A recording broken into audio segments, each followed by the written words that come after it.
We celebrate next year's 250th anniversary of America's independence. Tonight, we salute a Memphis icon, one of the Bailey brothers, leaders in the civil rights movement, both past and present. In tonight's We the People report, Kim Clark examines the historical role played by attorney and former judge Walter Bailey Jr.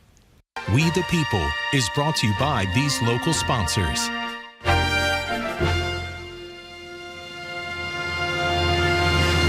National Guard troops have deployed to Memphis now 4 times over the past 7 decades, and civil rights pioneer Walter Bailey Jr. witnessed them all. And it was an odd feeling, too, seeing troops from the National Guard with military tanks on Main Street.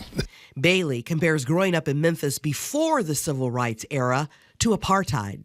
I mean, we were under total dominance of the white culture and the white leadership. The son of a railroad Pullman porter and maid, Bailey was a standout athlete, graduating from Booker T. Washington High School in 1958 as a gridiron great. My graduation year, I was touted as the #1 football player in the city.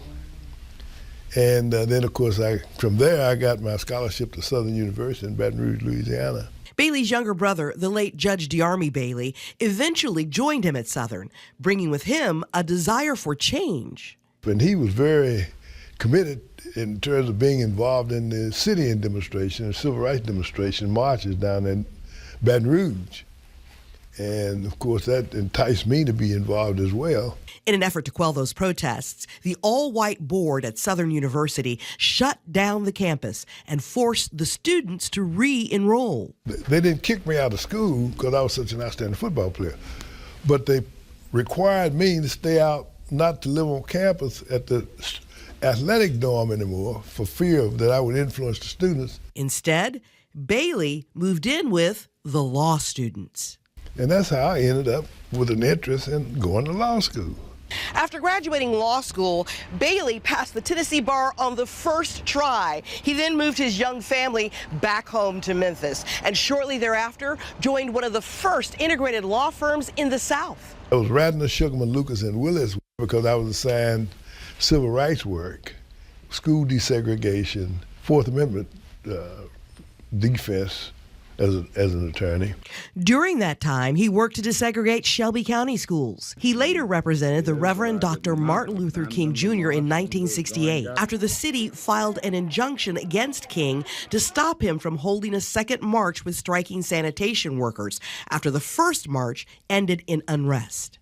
And during the process of getting the injunction lifted, when he came back on the second time is when he got that fatal shot. Bailey was elected to the Shelby County Commission in 1971, serving until 2006 before running unopposed again in 2010.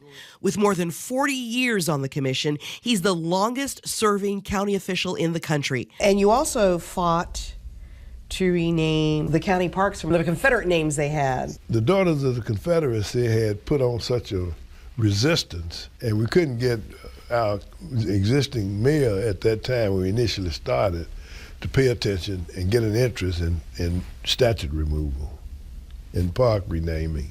The hallmark of Bailey's career was serving as lead counsel on the U.S. Supreme Court case Tennessee versus Garner, a ruling which forbade police officers' use of deadly force against fleeing felons unless certain criteria are met. And that changed the police practice all over the country. That set the standards for conditions under which police officers can utilize force under the Fourth Amendment. Now, with the National Guard once again arriving in the city he loves, the 85-year-old constitutional attorney worries about our country's continuing progress. I see now we have more racial strife and partisanism that we never had before. It's a power of suppression being employed. And that's not healthy for any society. In downtown Memphis, Kim Clark, Action News 5.